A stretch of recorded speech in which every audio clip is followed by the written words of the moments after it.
बिस्मिल्लाहिर्रहमानिर्रहीम, अस्सलाम वालेकुम। प्रोग्राम एक पाकिस्तान के साथ मैं हूं ज़ौक अहमद। नाज़रीन, दहशतगर्दी का नासूर सियासी गठजोड़ का नतीजा है। ये दो टोक और वाज़े मौक़िफ़ आज अपनाया गया। DGISPR की प्रेस कॉन्फ्रेंस में पाक फौज के तर्जुमान ने मामूल से हटकर इस्लामाबाद के बजाय पेशावर में प्रेस कॉन्फ्रेंस की। उन्होंने वो 5 वजूहात बताई जिनकी बिना पर दहशतगर्दी खत्म नहीं हो पा रही और दहशतगर्दों के सहूलतकारों को 3 ऑप्शंस दिए। पाक फौज के तर्जुमान लेफ्टिनेंट जनरल अहमद शरीफ चौधरी ने कहा, खैबर पख्तूनख्वा में सोचे समझे मंसूबे के तहत दहशतगर्दों और उनके सहूलतकारों को जगह दी गई। यहां गवर्नेंस और अवामी फलाह बहबूद को जानबूझकर कमजोर किया गया, जिसका खुमियाजा आज तक खैबर पख्तूनख्वा के बहादुर और गयूर अवाम अपने खून से भुगत रहे हैं। उन्होंने नाम लिए बगैर कहा, एक फर्द खैबर पख्तूनख्वा में दहशतगर्दी लाने का जिम्मेदार है। रियासत पाकिस्तान और उसके अवाम को उस शख्स के रहमो करम पर नहीं छोड़ा जा सकता। हम वाजे करना चाहते हैं कि अब स्टेटस को नहीं चलेगा। तर्जुमान पाक फौज के मुताबिक मुल्क में दहशतगर्दी ना खत्म होने की पहली वजह है नेशनल एक्शन प्लान पर अमल ना होना। दूसरी वजह दहशतगर्दी के मामले पर सियासत और कौम को इस सियासत में उलझाना। तीसरी वजह भारत का अफगानिस्तान को दहशतगर्दी के बेस कैंप के तौर पर इस्तेमाल करना। चौथी वजह अफगानिस्तान में दहशतगर्दों को जदीद हथियारों और पनागाहों की दस्तयाबी। पांचवी वजह मकामी और सियासी पुष्पनाही के हामिल दहशतगर्दों और जराइम पेशा अनासर का गठजोड़। जो शख्स या गिरोह किसी मजबूरी या फायदे की वजह से खारजियों की सहूलतकारी कर रहा है, तर्जुमान पाक फौज ने उसके लिए 3 ऑप्शन दिए। पहला ऑप्शन, सहूलतकारी करने वाला खारजियों को रियासत के हवाले कर दे। ऑप्शन 2, दहशतगर्दी के खिलाफ कार्रवाइयों में रियासती इदारों के साथ मिलकर इस नासूर को अपने अंजाम तक पहुंचाए। अगर पहले 2 ऑप्शन कबूल नहीं करने तो तीसरा ऑप्शन यह है कि खारजियों के सहूलतकार होते हुए रियासत की तरफ से एक्शन के लिए तैयार है। तर्जुमान पाक फौज ने कहा, खैबर पख्तूनख्वा में जो दहशतगर्दी है उसके पीछे सियासी और मुजरिमाना गठजोड़ है।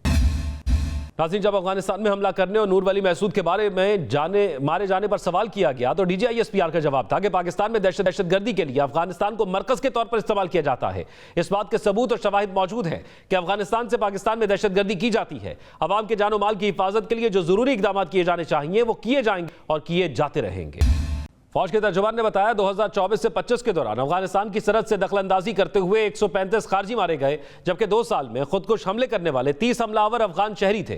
DGISPR के मुताबिक यह आदाद शुमार जाहिर करते हैं कि भारत अफगानिस्तान को दहशतगर्दी के बेस कैंप के तौर पर इस्तेमाल कर रहा है। इस वक्त अफगानिस्तान के वजीर खारजा अमीर खान मुत्तकी नई दिल्ली में मौजूद हैं। उनके दौरे के मौके पर भारत ने अफगानिस्तान में अपना सिफारत खाना खोलने का ऐलान किया है। अब इस तमाम सूरत हाल पर बात करने के लिए हमें ज्वाइन किया है दिफाई तज्जियाकार खालिद चिश्ती साहब ने, सिक्योरिटी एक्सपर्ट सैयद अली साहब और उसके साथ साथ सीनियर तज्जियाकार ताहिर खान साहब। मैं सबसे पहले खालिद चिश्ती साहब आपसे आगाज़ करना चाहूँगा। खुसूसी तौर पर बहुत सी सियासी सूरत हाल के हवाले से बात की गई आज की इस प्रेस कॉन्फ्रेंस के अंदर, और ख़ास तौर पर अमन व अमान के हवाले से बात की गई कि किस तरह का डेडलॉक वहाँ पर मौजूद है, और ख़ास तौर पर यह सियासी गठजोड़ और मुरजमाना गठजोड़ की बात की गई। आप क्या समझते हैं कि ये जो गठजोड़ है इसको ख़त्म किए बगैर या इस डेडलॉक को ख़त्म किए बगैर क्या वहाँ पर वो तमाम चीज़ें इंप्लीमेंट करना मुमकिन हो पाएगा जो रियासत इस वक्त करना चाहती है? शुक्रिया ज़ौक साहब। मैं तो कमेंट सिर्फ उस एरिया पर कर सकता हूँ जो मुझे थोड़ा बहुत आता है, स्ट्रैटेजी या एयर पावर या नेशनल सिक्योरिटी। जो इंडिविजुअल पार्टी का है उससे बढ़कर मैं ये अर्ज करना चाहूँगा कि देखिए, ये दुश्मन की ख्वाहिश है कि हमारे अंदर डिवीजन हो, क्योंकि एक वॉर ऑन टेरर आसान नहीं होती, और वॉर ऑन टेरर और दूसरी जंग में बहुत फ़र्क होता है। और मेरी नज़र में जो रेगुलर वॉर होती है, और जैसा कॉन्फ्लिक्ट हमारा हुआ मई 2025 में, वो डिक्लेयर्ड मतलब ये था कि हमें पता था कि आ रही है। जब वो जहाज़, ख़ास तौर पे PF की बात करते हैं, जब हवाज़ में आए, पाक फ़िज़ा ने रिस्पॉन्ड किया। जब 7 जहाज़ मार गिराए, वो पैनिक होकर वापस जाकर लैंड कर गए, और फिर आपने देखा 10-12 दिन तक उनकी एयरफोर्स हवा में नहीं आई। ये होता है नोन, एक टाइमिंग्स भी आइडिया हो जाता है, आपको इंटेलिजेंस के जरूर फोकस भी कर लेते हैं, आप रिस्पॉन्स ज़बरदस्त दे लेते हैं, आपको मीडियम पता होता है। जबकि टेररिज्म की वॉर ऐसी नहीं होती, ये बहुत चैलेंजिंग होती है। इसके अंदर ना आपको टाइमिंग पता होते हैं जो जहाँ पर हमलावर होना है दहशतगर्द ने, ना आपको लोकेशन पता होती है किसको वो टारगेट करेंगे, ना आपको तरीक़ाकार पता होता है कि उन्होंने बताना बॉम्ब एक्सप्लोड करना है, लोगों को मारना है, क्या करना है। और सबसे बढ़कर देखिए, ये नहीं, सरप्राइज एलिमेंट सबसे बड़ा होता है, तो आपके लिए बहुत ज्यादा चैलेंजिंग होता है। और कोई भी दुनिया की फोर्स जो है वो इस तरह की वॉर की फाइटिंग के लिए एक मिलिट्री नहीं पर्पस बिल्ड की जा सकती, तो विद इन रिसोर्सेज आपने करना होता है। हिंदुस्तान का ये मई जब 2025 की जंग बंद हुई थी, तो बहुत सारे जर्नलिस्ट और आप जैसे सीनियर जो लोग तरजीह नगार हैं, और आपके साथ बैठे मोहम्मद अली साहब, मैं उनको सलाम भी करना चाहूंगा, बहुत अच्छे तरजीह दे रहे थे। देखिए, वो जब हम उसकी बात कर रहे थे तो हम ये कहते थे कि अब आगे क्या कहेंगे, और सबने एग्री किया था कि हिंदुस्तान के पास अब ऑप्शन नहीं है सिवाय सिवाय प्रॉक्सी वॉर के हिडन ट्रैक टू वो सैबोटाज की ऑप्शन देंगे, और वही हुआ। ये कोई उस सेंस अफसोसनाक बहुत है, लेकिन ये मुझे उस सेंस में सरप्राइज नहीं हुआ। मैं बहुत अफसरदा हूँ कि लेफ्टिनेंट कर्नल साहब, मेजर साहब और जवानों की ना सिर्फ आज हुई है शहादतें, कई सालों से हम जनाजे ऐसे शोधा के उठा रहे हैं। तो ये ज़हन में रखते हुए हिंदुस्तान के पास यही नेक्स्ट ऑप्शन थी। ना वो समंदर पे आपको नजर आए, जमीन पर तकरीबन ना होने के बाद सफेद झंडे उड़ा दिए, खड़े कर दिए, फिर हवा में आए तो 7 जहाज वापस लैंड नहीं किए। तो इन सर्कमस्टांसेस को देखकर कोई रॉकेट साइंस नहीं थी टू प्रेडिक्ट कि हिंदुस्तान यही करेगा। जब वो ये कर रहा है तो जाहिर है, जैसे मैंने अर्ज किया, कि अगर हमारे अंदर इख्तलाफात होंगे तो ये वो सेलिब्रेशन मोमेंट में वो चले जाएंगे। और ऊपर से टाइमिंग देखें कि अफगानिस्तान के वजीर खारजा वहां मौजूद हैं और 1, 2, 3, 4 दिनों के लिए, 9-10 दिनों के लिए गए हैं वहां पे, और as an exception United Nation से इजाजत लेकर गए हैं। तो ये सारा हमने एक बिगर पिक्चर के सेंस में देखना चाहिए as a student of strategy या मिलिट्री हिस्ट्री। ये चीजें जाहिर है उनकी मुलाकात जो है हमारे भले के लिए तो नहीं है। उन्होंने एम्बेसी खोलने का ऐलान किया, हमारे भले के लिए तो नहीं खोलने लगे। अशरफ गनी के ज़माने से अफगानिस्तान को सपोर्ट करता आ रहा है, इंडिया हाईवेज बनाने, ब्रिजेस बनाने, हॉस्पिटल बनाने, स्कूल बनाने।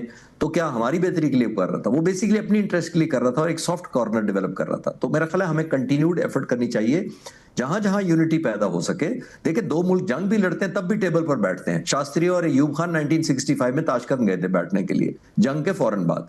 तो मैं किसी पार्टी और किसी अलायंस की नहीं बात कर रहा, बट मैं कह रहा हूं जितना कंसेंसस हम बेहतर कर पाएंगे उसके नतीजा उतना पुरअसर होगा, टाइमली होगा और इंशाल्लाह और वो जिस तरह आपने जिक्र किया कि ये दुश्मन जो है वो छुपा होता है, हमें पता नहीं होता कि ये दुश्मन वाज़े तौर पर कहाँ पर था, उससे ज़्यादा मुश्किलात हो जाती है। सईद मोहम्मद अली साहब, तमाम स्टेक होल्डर्स का एक पेज पर होना, उस ना होने से तो हमें पता है कि बहुत से नुकसानात हो रहे हैं, और एक लंबे अरसे से ये बहस चल रही है कि इन तमाम स्टेक होल्डर्स को एक पेज पर होना चाहिए जिसमें से इंपॉर्टेंट उस सूबे की सियासी क़यादत है। तो आप क्या समझते हैं कि वो कौन सी ऐसे पॉइंट्स हैं, जैसे अभी चिश्ती साहब ने कहा कि ये होना बहुत ज़रूरी है, तो उन पॉइंट्स को दूर करके ये स्टेक होल्डर्स एक पॉइंट पर आए ताकि फिर हम इस नासूर से छुटकारा हासिल कर सकें? बिल्कुल ऐसे ही है। मैं समझता हूँ कि जो 2 घंटे पर मुहित आज DGISPR की प्रेस कॉन्फ्रेंस थी, उसमें ये काफ़ी ज़्यादा बात वाज़ेह थी कि ज़्यादा फोकस उनका इंटरनल फैक्टर्स पे था as compare to external factors. External factors में ज़ाहिर बात है भारत की सरपरस्ती और जो लॉजिस्टिकल, एडमिनिस्ट्रेटिव और मटीरियल सपोर्ट है दहशतगर्द तंजीमों को अफ़गानिस्तान के अंदर से, वो तो डेफिनेटली उन्होंने उसको वाज़ेह किया। लेकिन ज़्यादा जो उनका फोकस था इस 2 घंटे की प्रेस कॉन्फ्रेंस में, जो कि उन्होंने पेशावर में मुनक़्क़िद की, पेशावर के सहाफ़ियों के सामने, वो यही मेरे ख़्याल में उनकी कोशिश थी कि पेशावर के मीडिया को, पेशावर के लोगों को डायरेक्टली इंगेज भी किया जाए और कायल किया जाए कि आप ही जो हैं सबसे ज़्यादा इस दहशतगर्दी का निशाना भी बन रहे हैं, सबसे ज़्यादा कुर्बानियाँ भी आप ही के सिपाही, आप ही के शहरी और आप ही के पुलिसमैन दे रहे हैं, और आप ही की बदकिस्मती से जो नुमाइंदे हैं इलेक्टेड, वो आपकी सलामती और दहशतगर्दी के फैसला कुन खात्मे में इतना ज़्यादा कमिटेड नज़र नहीं आ रहे। बुनियादी जो उनका माफ़ी ज़मीर था वो 2 घंटे में ये था। अब उसकी डिटेल्स तो हैं कि 5 डोमेन्स हैं जिसकी वजह से ये खातिर खा फैसला कुन कामयाबी हासिल नहीं हो रही, जिसमें सिर्फ एक फैक्टर जो है एक्सटर्नल है, यानी कि अफ़गानिस्तान से भारत की जो स्पॉन्सर्ड सपोर्ट है दहशतगर्द तंजीमों को और जो हथियारों की दस्तयाबी है अफ़गानिस्तान ज़मीन से, वो एक्सटर्नल फैक्टर है। लेकिन 4 फैक्टर्स जिस पे उन्होंने ज़्यादातर बात की वो डोमेस्टिक अनफॉर्चुनेटली हैं, और उसमें सबसे बड़ा फैक्टर जो है वो जो इस वक्त का सियासी मौक़िफ़ या बयानिया है KPK की सूबाई हुकूमत का, जो कि एक हमदर्दी या सॉफ्ट कॉर्नर रखता है, वो मैं समझता हूँ ख़ास तौर पे जब आला अफसरान की इतनी बड़ी तादाद शहादतें दे रही हों, उनके जनाजे उठाए जा रहे हों। मैं फ़ौज की सोच और कल्चर से बखूबी वाकिफ़ हूँ।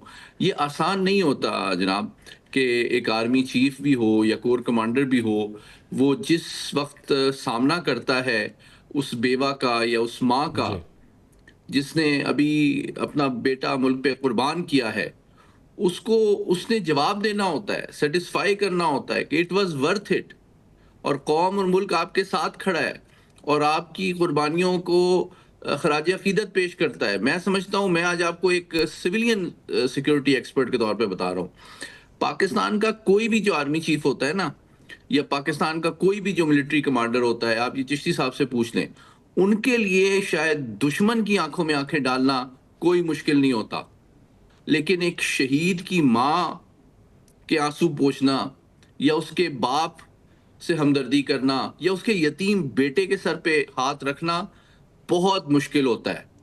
और वो जो जज्बात है ना, उसकी ये तर्जुमानी कोर कमांडर कॉन्फ्रेंस में भी हुई, कल माशाल्लाह कैबिनेट मीटिंग में भी हुई, और आज प्रेस कॉन्फ्रेंस में भी हुई कि इनफ इज इनफ, स्टेटस को अब ऑप्शन नहीं है। हमें 3 क्लियर सिग्नल्स और वार्निंग DGISPR ने आज दे दी है। नंबर 1 कि जो भी उनका सहूलतकार है, या तो वो जो दहशतगर्दों को पनाह दे रहे हैं, सहूलतकारी कर रहे हैं, सपोर्ट कर रहे हैं, उनको हमारे हवाले कर दे और सहूलतकारी तर्क कर दे। नंबर 2 कि अगर वो सहूलतकारी या उनको हमारे रहम करम पे छोड़ दे, हम खुद उनसे निमट लेंगे। नंबर 3 कि अगर वो सहूलतकारी नहीं छोड़ेगा तो इसका मतलब ये है कि आप मुल्क, कौम और रियासत और फौज के साथ नहीं है, आप मुल्क दुश्मन अनासर के साथ हैं। आखिरी बात मैं करना बड़ा इंपॉर्टेंट समझता हूं।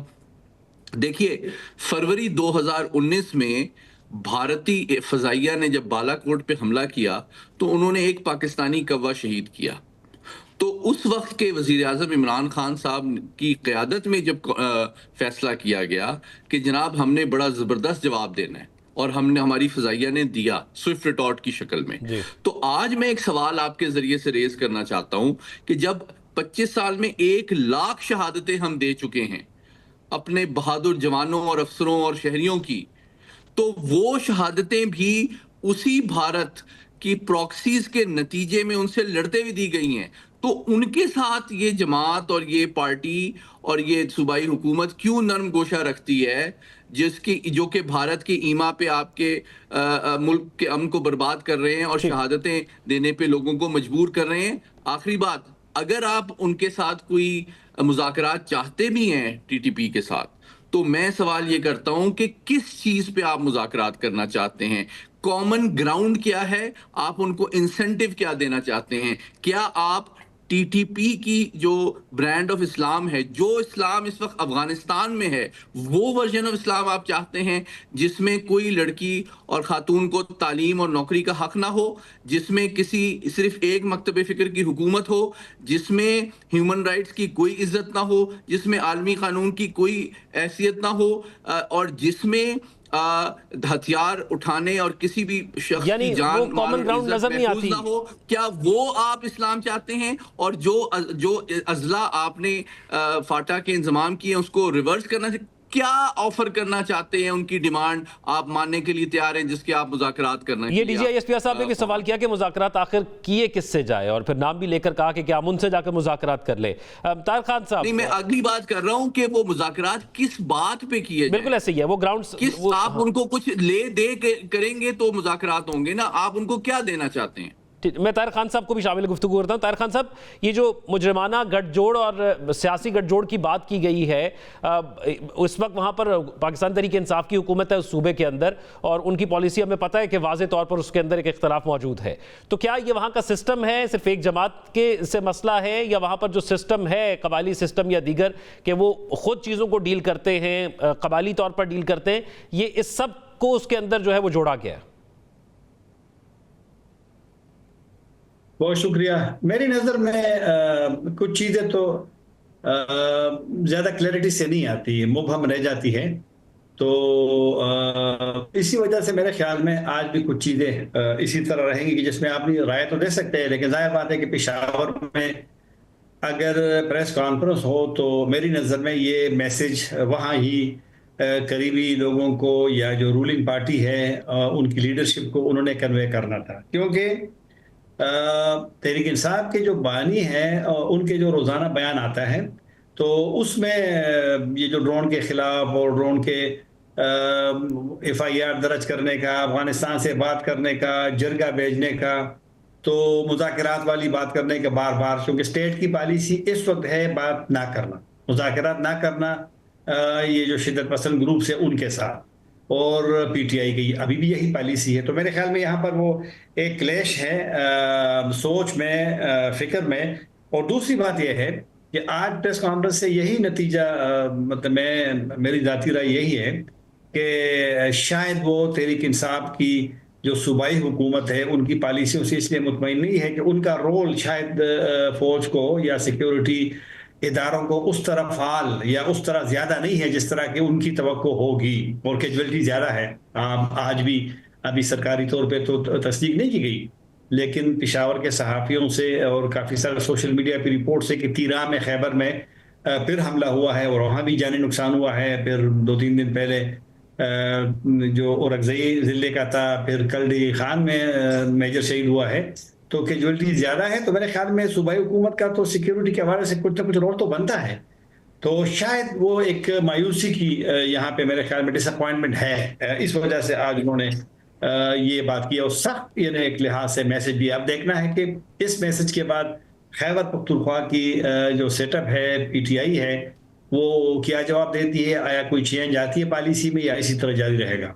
यानी उसके अंदर एक वहाम भी मौजूद है। खालिद चिश्ती साहब, बड़ा तफसीलन आपने बात किया था एक्सटर्नल सिक्योरिटी थ्रेट्स का और इंटरनल सिक्योरिटी थ्रेट का, लेकिन अब इस सूरत हाल के अंदर जहाँ पर हम देखते हैं कि हमें नज़र आता है कि जो एपीएस पर जब अटैक हुआ था, नेशनल एक्शन प्लान जब बना, तो आज भी बात की गई DGISPR साहब की जानिब से कि उस पर सही तरह से अमल दरामद नहीं हो रहा। तो हमें इंटरनली तौर पर आपको क्या लगता है कि कौन सी चीज़ें फोकस्ड होकर करनी पड़ेंगी, क्योंकि बात फिर कहीं ना कहीं सियासी सतह पर निकल जाती है। जो एक तरफ से रियासत करना चाहती है, सियासत वहां पर वो होने नहीं दे रही, तो फिर वो जो गैप पड़ जाता है उसका नुकसान हो रहा है। ये सब बहुत अच्छा सवाल है, लेकिन इसकी एक और डायमेंशन भी है। देखिए, हम बात कर रहे हैं इस वक्त सारे इफेक्ट्स के बारे में कि ये जो टेररिज्म है इसका ये इफेक्ट हुआ, इस तरह ये काउंटर करना चाहिए। मेरा ख्याल एक सोर्स भी है और जिसको कहना चाहिए कॉज है, और वो कॉज तालिबान की या वीक ग्रिप है या इंटेंशनल ओवरलुक जो करते हैं तालिबान की जो एक्टिविटीज को, वो भी है।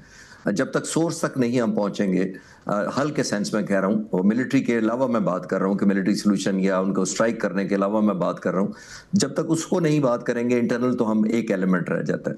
उसके लिए मेरा तो ये कहता है कि हमें अब, क्योंकि हमने मई 2025 में जो अल्हम्दुलिल्लाह जिस तरह की कारकर्दगी दिखाई हिंदुस्तान के खिलाफ, प्रेसिडेंट ट्रंप से लेकर सब मुतरफ नजर आते हैं, पूरी दुनिया हमारी तरफ इंक्लाइंड है, हमारी जो फतह थी उसकी हमारी वैल्यू ऐड की है, हमारी हैसियत में इजाफा हुआ है, तो अब हम ज्यादा रेलेवेंट हैं। और रेलेवेंट हुए हैं तो तब सऊदी अरब ने आपसे एक एग्रीमेंट भी किया डिफेंस का।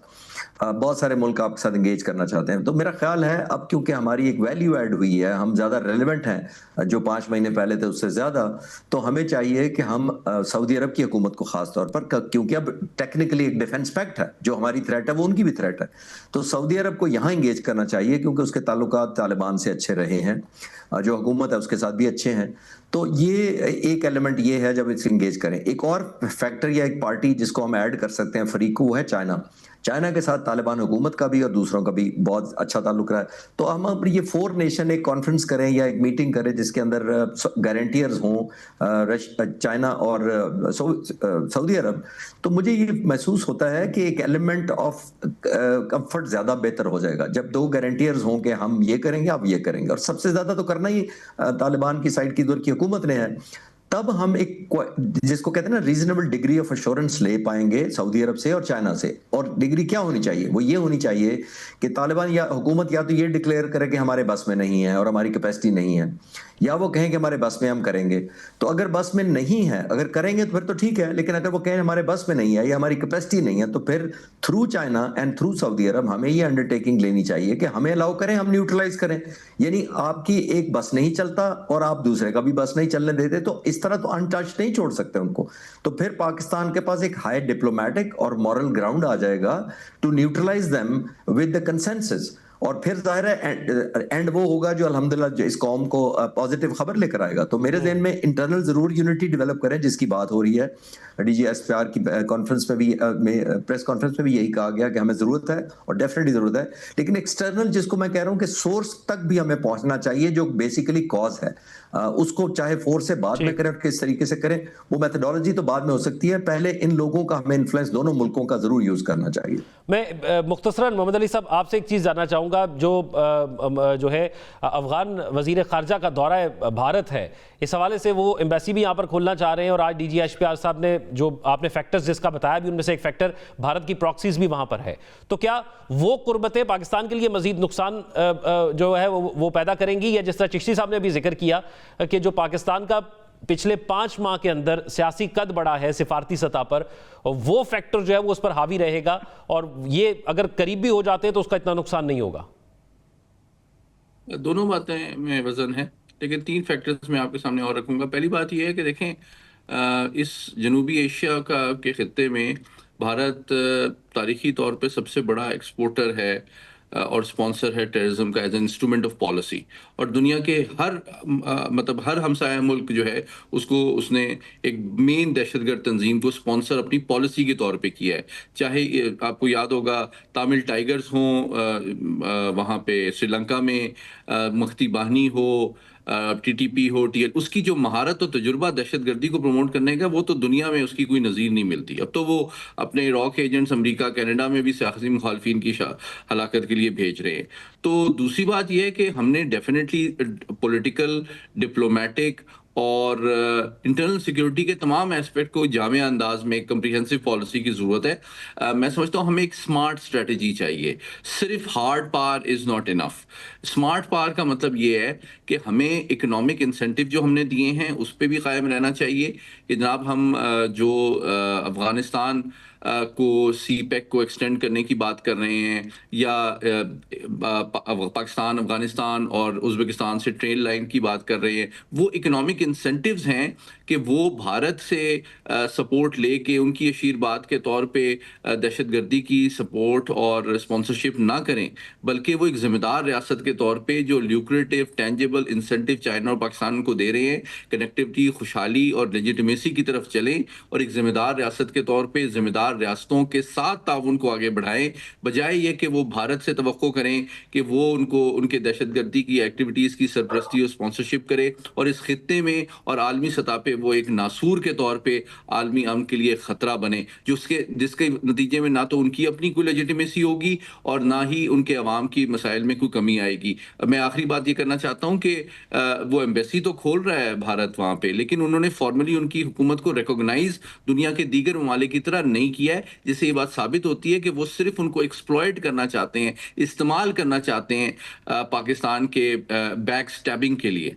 और इस मामले में अफगानिस्तान को जो है वो जब से तालिबान की हुकूमत आई तो उम्मीदें काफ़ी ज़्यादा थी, लेकिन उस तरह की उम्मीदें पूरी हुई नहीं है। अफगानिस्तान की मौजूदा जो बुरी हुकूमत है उसको भी समय का मुजाहरा करना होगा ताकि पड़ोसियों से हालात को बेहतर किया जा सके। एक ब्रेक की तरफ चलते हैं, ब्रेक पर वापस आएंगे तो फिर खासतौर पर इसी बात को कंटिन्यू करेंगे और खासतौर पर जो खैबर पख्तूनख्वा के अंदर तब्दीलियाँ हमें आने वाले दिनों के अंदर देखने जा रही हैं उस पर भी बात करेंगे। Stay with us.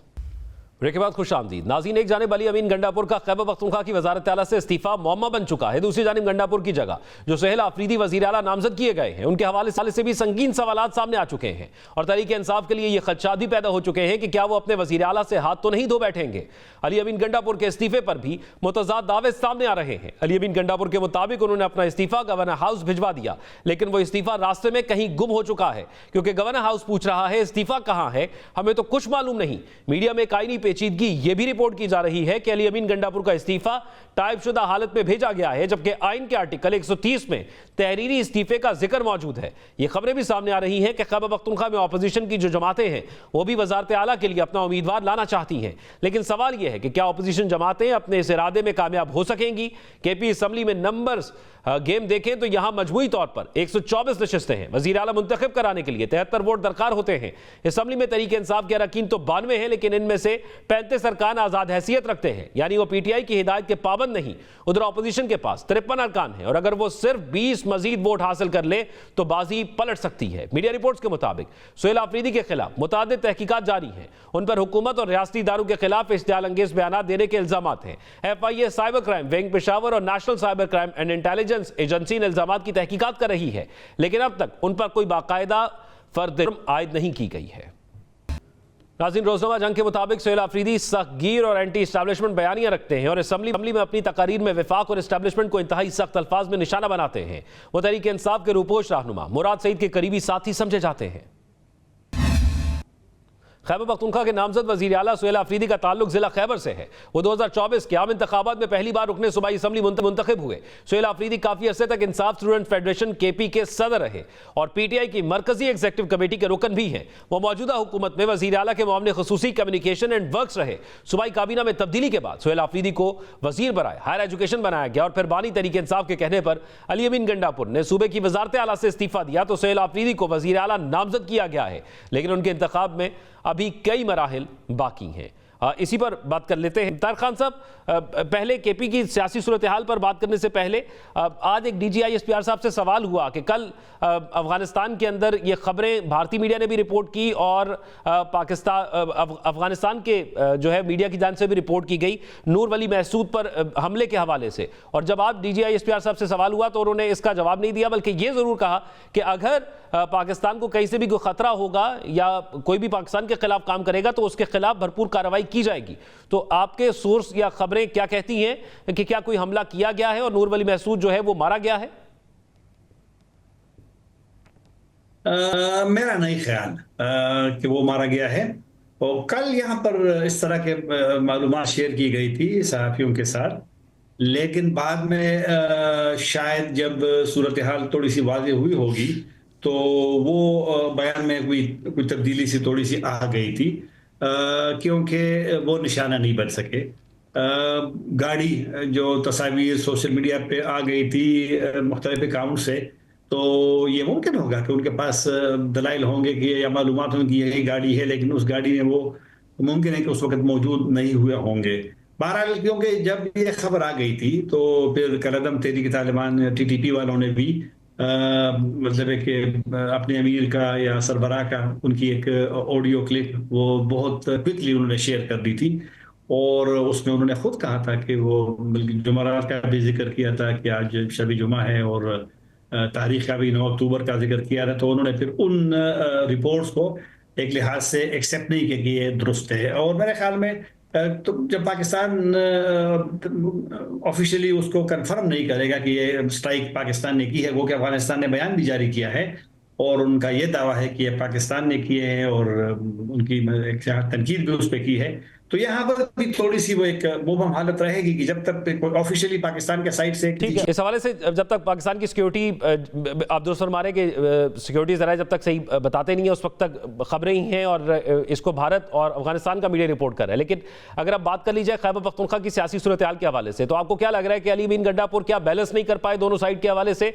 और क्योंकि उन पर एक बर्डन था, वो बर्डन ये जब से वो वज़ीर आला बने थे और उस सूबे में उनकी हुकूमत थी, पाकिस्तान तहरीक इंसाफ की हुकूमत थी, तो इमरान खान की रिहाई के लिए कोई ऐसी मुहिम या कोई ऐसी तहरीक चलाना, ये हमेशा से कारकुनान का प्रेशर उन पर रहा। तो आपको लगता है कि ये प्रेशर जो है इस वजह से उनको हटा दिया गया कि वो कोई अमली तौर पर उस तरह का प्रेशर बिल्ड नहीं कर पाए, कोई तहरीक नहीं चला पाए, या जो गुज़िश्ता हफ्ते के अंदर अलीमा खान के हवाले से उनके बयानात थे, ये एक वजह बनी? ये एक वजह है जो अक्सर तजिया निगार भी बयान करते हैं और दीगर लोग भी करते हैं, ये एक वजह है। और क्योंकि KP में PTI की हुकूमत बड़ी स्ट्रांग है और स्ट्रांग थी, अभी तो शायद वो जब बनी थी तो उस तरह तो दूसरी बात अंदरूनी इख्तिलाफ, आपको याद होगा चंद दिन पहले 2 वज़रा को निकाला और साथ ये कहा कि इमरान खान ने कहा है, बाद में पता चला कि नहीं, इमरान खान ने तो कहा ही नहीं है। इसी तरह आपको याद होगा जुनैद अकबर जो पहले एक फोकल पर्सन थे MNS के लिए, जो KP से थे वज़ीर आला का, उनको निकाल दिया क्योंकि वो मेरी नज़र में, मैं उसको बहुत पुराना जानता हूँ, वो बड़ा लॉयल है PTI के साथ और उसके साथ। तो करप्शन एक बड़ा इशू वहां बना है, और ये खुद ये शकील को जो हटाया और ये जुनैद अकबर को जो हटाया, ये तो करप्शन की बात करते थे, तो करप्शन भी वहां थी। इंटरनल जो पावर स्ट्रगल है, रेफ्ट भी है, पब्लिकली स्टेटमेंट भी थे, फिर इमरान खान वाला, और फिर और भी काफी सारे इस तरह चीजें हैं कि मेरे ख्याल में इमरान खान उससे बिल्कुल भी खुश नहीं थे। और फिर ये अलीमा खान वाली बात तो आती है, लेकिन मेरा नहीं ख्याल कि वो बहुत बड़ा फैक्टर है कि जी उन्होंने बयान दिया था उसके, हालांकि जरूर उस पर तो इमरान खान नाराज इसलिए होंगे कि उनकी जेल में तो अब उनकी 3 बहनें हर वक्त खड़ी होती है ना।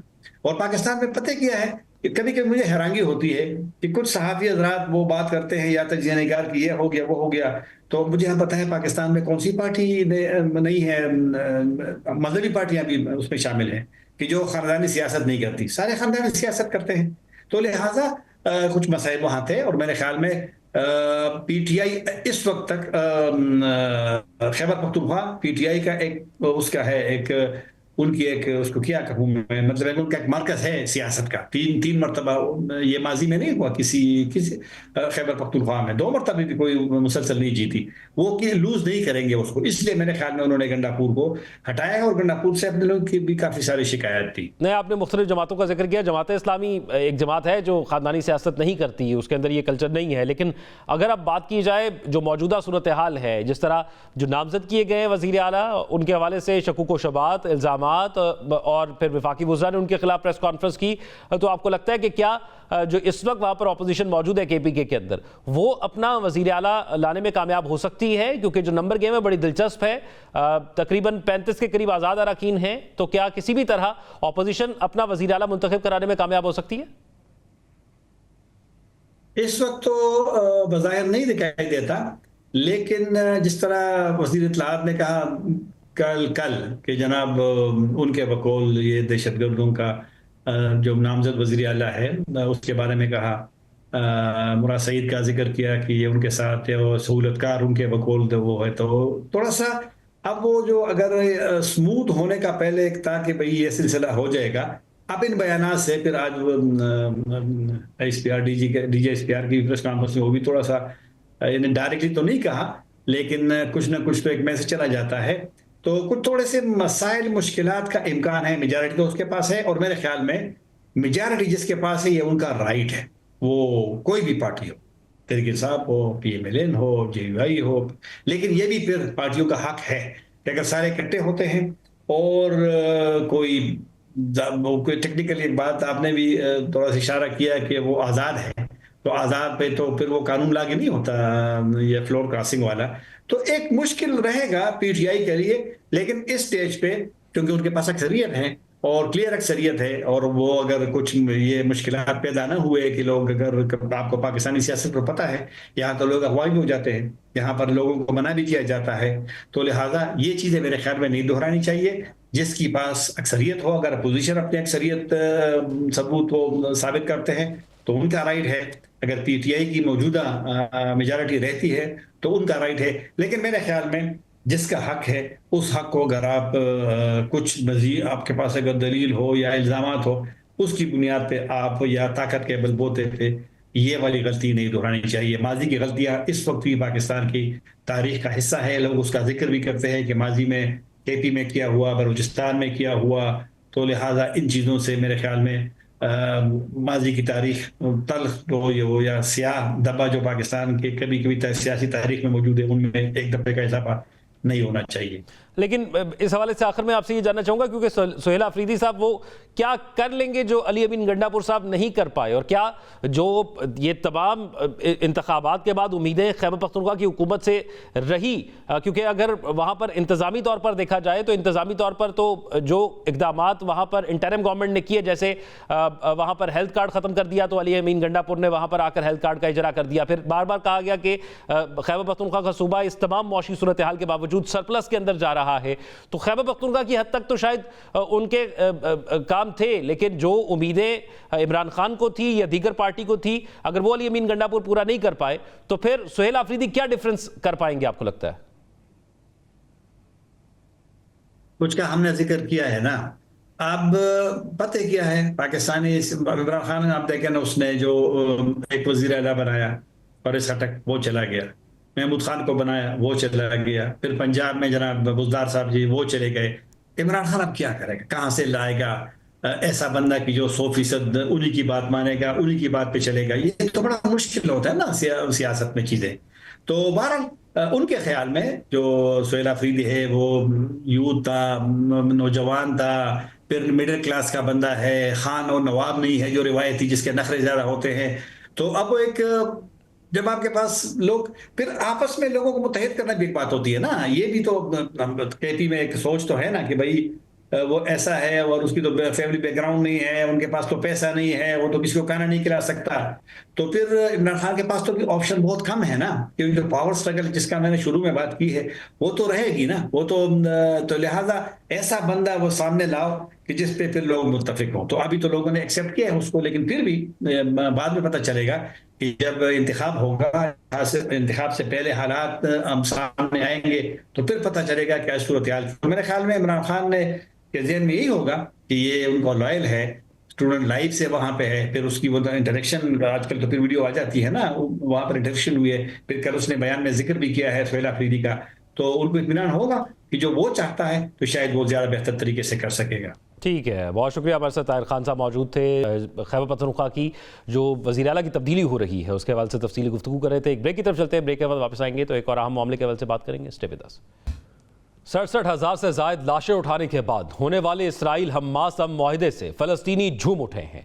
2 साल जारी रहने वाली जंग में 20,000 से ज़ायद फ़लस्तीनी बच्चे भी इसराइली बर्बरियत के बायस मौत की आगोश में चले गए थे, मगर अब अमन मंसूबे के बाद हालात बेहतरी की तरफ जाना शुरू हुए हैं। अल अरबिया के मुताबिक इसराइली फोर्सेस ने शुमाली गजा के अल शाती कैंप से इनखला शुरू कर दिया है। मजीद ये कि 36वें डिवीजन यानी जोलानी ब्रिगेड ने भी अपनी गाड़ियां वापस बुलाने का अमल शुरू कर दिया है। कुछ बेघर फ़लस्तीनी अपने तबाहशुदा घरों को देखने के लिए शुमाली अल शाती कैंप में वापस आ रहे हैं। अमेरिकी सदर डोनाल्ड ट्रंप ने 8 अक्टूबर बरोज वो ऐलान किया था कि इसराइल और हमास के दरमियान गजा मंसूबे के पहले मरहले पर इत्तफाक हो गया है, जिसमें जंगबंदी और कैदियों के तबादले की दफात शामिल है। यह मुआहदा 7 अक्टूबर 2023 के हमले के 2 साल मुकम्मल होने के सिर्फ एक दिन बाद सामने आया, जब मिस्र के शहर शर्म अल शेख में तकरीबन 4 दिन जारी रहने वाले बिलवास्ता मुज़ाकरात के नतीजे में अमरीकी अमन मंसूबे के 20 नकाती खाके के पहले मरहले पर इत्तफाक तय पाया। इसका मकसद गजा की खूनरेज जंग का खात्मा है। इसराइली हुकूमत ने गजा में जंगबंदी और गैरमालियों के तबादले के मुआहदे की मंजूरी दी थी।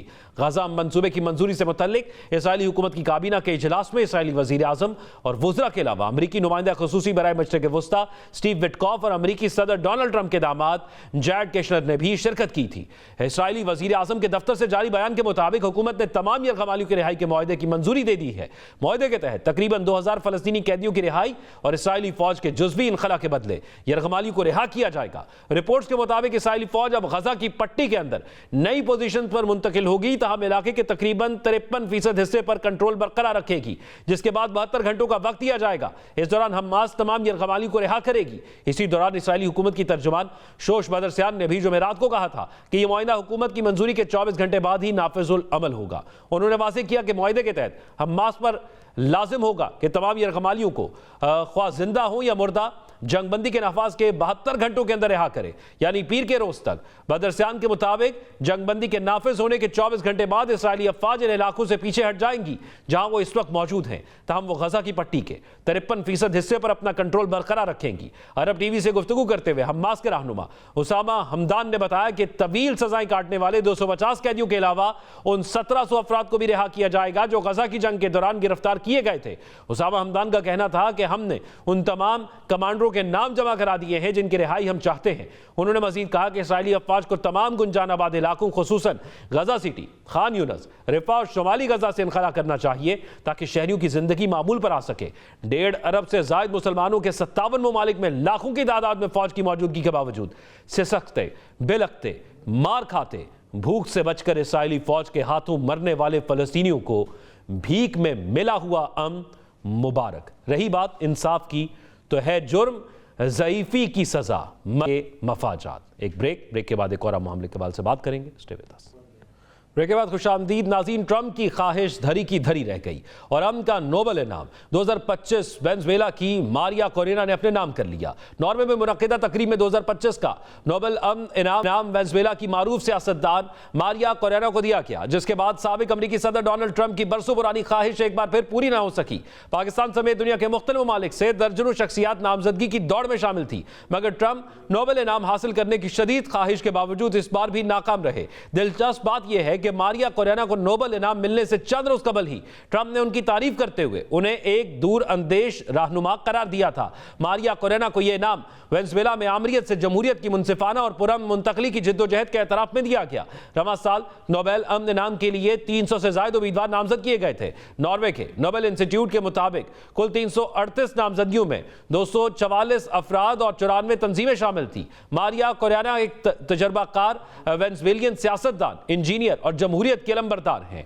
सन 2002 में उन्होंने सुमाते नामी तंजीम की बुनियाद रखी, जो आज़ाद और शफाफ इंतखाबात के फरोग के लिए काम करती है और इंतखाबी तरबियत और निगरानी अंजाम देती है। 2010 में वो वेनेजुएला की कौमी असम्बली की रुकन मुंतखब हुई और रिकॉर्ड तादाद में वोट हासिल किए। ताहम 2014 में मादुरो हुकूमत ने उन्हें ओहदे से बरतरफ कर दिया था। वो वेंटे वेनेजुएला पार्टी की सरबराह हैं और 2017 में उन्होंने सोए वेनेजुएला नामी इत्तेहाद की बुनियाद रखी, जो मुख्तलिफ जमहूरियत पसंद कुव्वतों को मुत्तहिद करता है। मारिया कोरेना ने 2024 के सदारती इंतखाबात में हिस्सा लेने का ऐलान किया, मगर हुकूमत ने उन्हें इंतखाब लड़ने से रोक दिया। बाद अज़ा उन्होंने अपोजिशन के मुतफ़िका उम्मीदवार एनएम गोरेना की हिमायत की, जिनके बारे में अपोजिशन ने मौक़िफ़ इख्तियार किया कि वही असल फाते थे, लेकिन हुकूमत ने अपनी कामयाबी का ऐलान करके इक़्तिदार पर गिरफ्त मजबूत कर ली। मारिया कोरेना ने इस आमिराना हुकूमत के खिलाफ जिद्दोजहद कर रही हैं, जिसके सख्त नाक़िद डोनाल्ड ट्रंप भी समझे जाते हैं। हाल ही में ट्रंप इंतजामिया ने वेनेजुएला के सदर निकोलस मादुरो और उनकी हुकूमत पर मनशियात फरोश गिरोहों के साथ बराह रास्त रवाबित और कोकेन की स्मगलिंग में मुलव्वस होने का इल्जाम आयद किया है। नाज़रीन, डोनाल्ड ट्रंप की यह ख्वाहिश गुज़िश्ता कई सालों से थी, जो अब तक पूरी ना हो। आज के प्रोग्राम से इतना ही, मुझे दीजिए इजाज़त। अल्लाह हाफ़िज़।